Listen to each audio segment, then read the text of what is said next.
We had a very interesting session on the role of host defenses and what factors predispose our patients to develop aspergillosis. So first we heard about calcineurin inhibitors. Calcineurin inhibitors are used a lot in our transplant population, and our transplant patients are predisposed to developing invasive aspergillosis. And what was found was that there are specific defects in phagocytes, in the ability of white blood cells to kill aspergillus. Then we heard about inborn errors, genetic defects that predispose patients to developing aspergillosis. One of the most interesting observations I found was that defects in a factor called CARD9 predisposes patients to developing invasive aspergillosis.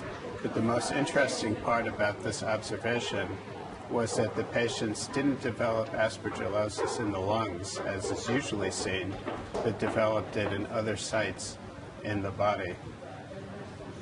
We also heard about defects in cystic fibrosis phagocytes. So these are phagocytes from patients who have cystic fibrosis. And even though they were able to kill aspergillus okay, they had increased amounts of a factor called reactive oxygen species. Reactive oxygen species are very important for killing the fungus, but too much of them can also lead to inflammation. So this suggests that there may be a hyperinflammatory response and that this could lead to lung damage in patients with cystic fibrosis. Finally, we heard about how different strains of aspergillus may behave differently.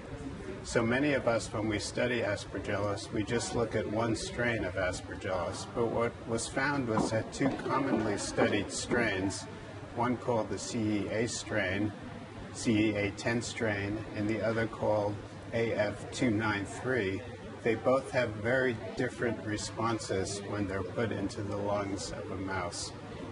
So overall, we learned a lot of new information about host defenses against aspergillosis. It was a very lively session with a lot of questions and answers.